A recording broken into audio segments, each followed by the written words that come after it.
Hey everyone, this graphics card sells for around £150 to £160, whereas this one, the RTX 5070 Ti, sells for like £750. And that kind of begs the question, is this GPU really worth 5 times as much as this one? Or to put another way, are you actually going to get like 5 times the gaming fun and enjoyment out of this GPU compared to this one? That's what I wanted to answer in this video, and I also wanted to discuss some of the issues with Intel ARC gaming because there are some crashes and bugs, but for now I wanted to dive into the gaming results and look at Cyberpunk 2077. And all of these tests were performed on the same hardware, so a good, well-optimized gaming system, and only the GPU was changed, so you had the B570 from ASRock and the Zotac RTX 5070 Ti. And before I dive right into the gaming results, I should quickly say sorry that my capture card was broken. That meant that for the Intel results only, I had to record the screen with my camera, but I wanted to start out with 4K ray tracing overdrive just to see what would happen, and as expected, the ARC card couldn't actually support that due to the lack of processing power and the VRAM, although to be honest, both cards actually struggled with this.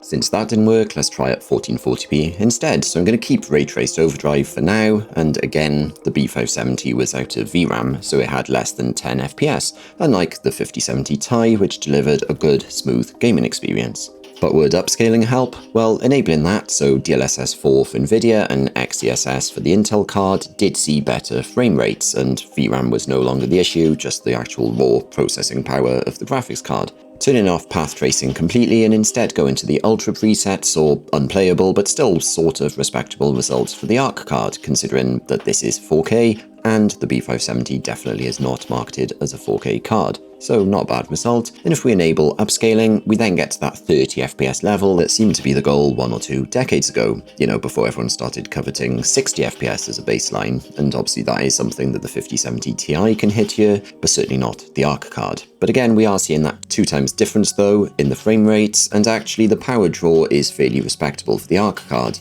Dropping down to 1440p and going back to native rendering did see fairly good results for the ARC card. The 1% lows were good enough to deliver smooth gaming, even if the raw FPS numbers were admittedly far behind the £750 NVIDIA card. Still, the £150 ARC card delivers a good, solid gaming experience at 1440p, and for a fraction of the power draw too. Enabling upscaling saw another FPS boost for both cards, but the NVIDIA card continues to win out, getting 2 times the frame rates. But of course, the NVIDIA card actually costs 5 times as much, not 2 times as much, so I actually see this as a big win for the Intel ARC B570 card. At this point, I was kind of curious to see how Frame Gen would work out. I sometimes play with this on with my NVIDIA card, so is Intel's Frame Gen up to scratch? Well, at first, everything seemed quite smooth, but equally there was something a little bit off at times, like when you start focusing on it, and I guess you've got Frame Gen on, then you do notice some little niggles here and there. And if we actually slow this down to 6 times speed, you do sometimes notice some issues with the aim cursor, and the HUDs are a little bit laggy, and they take a little bit of time to catch up. And this is something that NVIDIA, especially with the 40 and 50 series, have actually improved on quite a lot, so I think NVIDIA does win out compared to Intel when it comes to Frame Gen. So it was probably a bit harsh to actually start off with Cyberpunk 4K ray trace overdrive because I knew this GPU probably wouldn't handle that, but then the box does say ray tracing support on it, so I thought let's actually give that a shot. And as we see when we dial down the settings, it does kind of work, which is good to know. But of course, it's not all about the raw FPS number. Upscaling matters a lot nowadays, so how does Intel's XESS compare to NVIDIA's DLSS 4?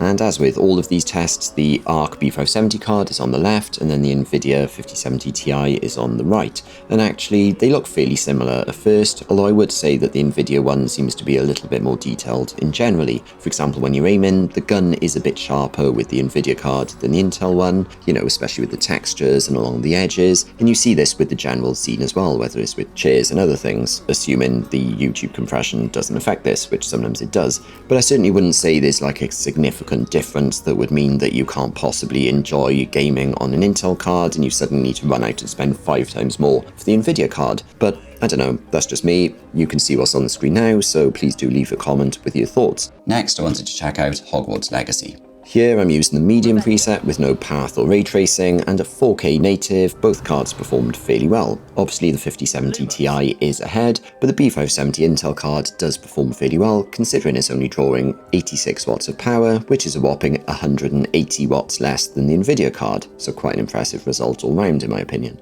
Enabling upscaling, so DLSS for the NVIDIA card and XESS for the Intel card, results in a solid set of frame rate numbers for both cards, to be honest. But looking at the Intel ARC card, the game felt stable and smooth. There were no stutters when running around or casting a spell, which can sometimes be quite graphically intensive. If we then head down to 1440p, we almost seen a triple-digit FPS average, not quite, but almost. And again, we're back to the 2x pattern, 2x less frame rates, but again, you can't complain too much when the card is 5 times cheaper. Enabling upscaling closes this gap even more. I'm not sure why, but with Hogwarts Legacy, sometimes it gets to a point where it just doesn't generate more frames, and FreeSync, VSync, that was all off, there were no frame rate caps, and yeah, the Intel ARC card wasn't that far behind the NVIDIA card, which was impressive.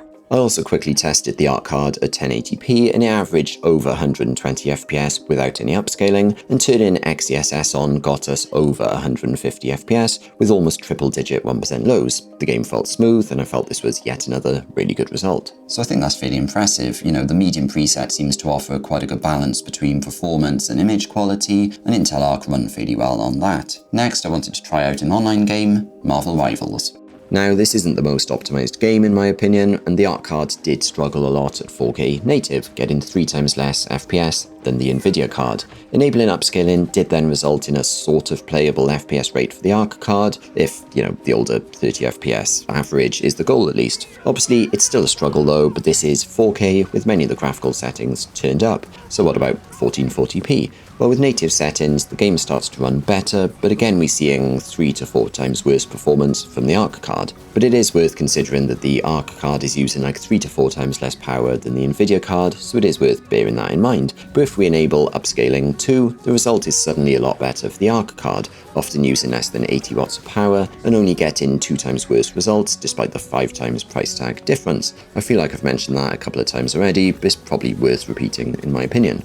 And at 1080p, the B570 continues to deliver a solid gaming experience, with good results at native rendering, and then again a 20% boost when XESS upscaling is turned on. So I think that's a fairly good set of results. It's unlikely, after all, that you're going to pay £150 for a GPU, and then say, right, I'm going to play multiplayer games and only play them at 4K. But carrying on the multiplayer theme, next I wanted to check out Battlefield 6. Let's say that I really wanted to game at 4K and I went and put Overkill or the Ultra preset on. Well, I'm going to get a warning saying there's not enough VRAM, which sucks, but again, this is 4K. Now, the game did suggest that the high preset should just about work, but that was incredibly laggy at 4K, so I gave up on that and just stuck to 1440p on this ARC card. I then went back to Ultra just to really push things along as much as I could, but unfortunately, the FPS rate was crap, getting around 20 to 25 FPS, and eventually the game just completely crashed. And I don't think this was a VRAM issue because the game was only using around 8 gigs of VRAM at that time, but who knows?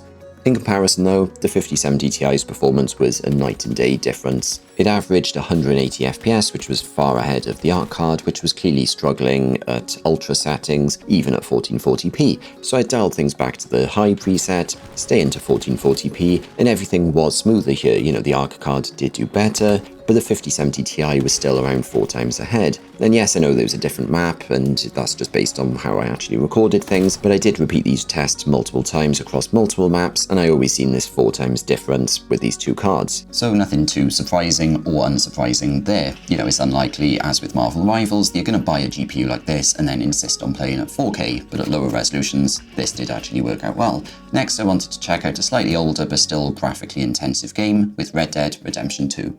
And at 4K native with fairly high graphical settings, we're back to the 2 times rule, with the ARC card delivering fairly decent but not quite 60 FPS results. Enabling upscaling did help here though, hitting almost 80 FPS, although the 1% lows weren't ideal. And we've seen this with a lot of the games where the average was good but not necessarily the 1% lows, and I think this is just showing, the limitations of the ARC card. If you did want triple-digit FPS rates though, you could always dial things back to 1080p, and this led to some really great results. A nice 1% low and a fairly high average FPS rate. The game felt smooth and looked really good. So another 2 times pattern, but again, this is a fifth of the price tag, so it's really, really impressive. But now we come to our final 2 games. In the grim darkness of the future, there is only war. I'm so cool. So starting off with Total War Warhammer 3, you can see that at 4K native, the ARC card was struggling quite a lot. It was getting 3 times less frame rates, and this was probably because it was out of VRAM or almost out of VRAM, although at least the game didn't crash, I guess. Going down to 1440p did help though, at least in terms of now getting playable frame rates, but admittedly we're again seeing 2 to 3 times lower performance between the two cards, but then when you look at the power draw,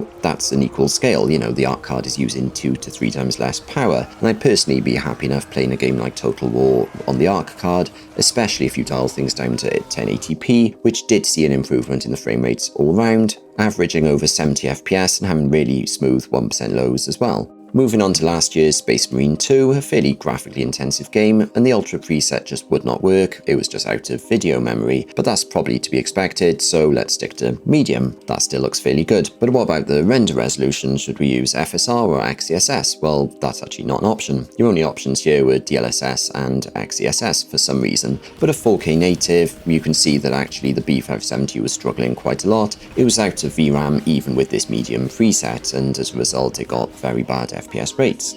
1440p was an improvement, but the B570 still struggled to consistently hit 30 FPS, and as a result, the gameplay was choppy. The card was working as hard as it could, so the only options would be to lower the graphical settings or move to 1080p. And as you can see, the results are better here. We get that 2 times difference that, we tend to see with quite a lot of games, so a fairly good result for the Intel card, in my opinion. But if we then try out 1080p with XESS upscaling on the Intel ARC B570, we're getting closer to that 60 FPS average, and also fairly good 1% lows as well. Again, the game felt good and playable and smooth, and I didn't have any major issues. So overall, that's a really good set of results for the B570. Obviously, in like a direct head-to-head, the 5070 Ti is going to be far ahead, and I did try out with Steel Nomad 2, and yes, there is a big difference in favour of this GPU there. But again, so what? You can still have a very good, enjoyable gaming experience with the B570. But as I mentioned, there are some issues which I wanted to talk about. And the first issue was crashes, and I've shown this throughout the gaming results too, but one of the issues that actually plagued Alchemist, which came before Battle Mage, was lots of crashes and driver instability, and that has improved with Battle Mage, the B570 and the B580, but overall there are still some issues there. But to be honest, I put it on par with my NVIDIA graphics card. The RTX 50 series drivers have been a complete mess, and for example, Cyberpunk isn't all that playable to me even now after lots of fixes and game updates, but it is good to see Battle Mage actually taking a step forward and improving things compared to Alchemist. The next issue I had was with BitLocker, because that's the antivirus program I use on my computer, and the drivers for this just really doesn't like BitLocker at all. When you actually go to install the drivers, BitLocker will probably pop up and say, oh, we're disinfecting a threat. But once you get over that and you have the drivers installed, you can finally play some games, and overall it did work fairly well. What's not as expected is playing a game like Space Marines 2, and in there on the upscaling you've got the options for DLSS and FSR, and I don't know why the game is giving me DLSS as an option, because obviously Intel definitely won't work with that, but equally, where is the XESS option? I just don't know where that is.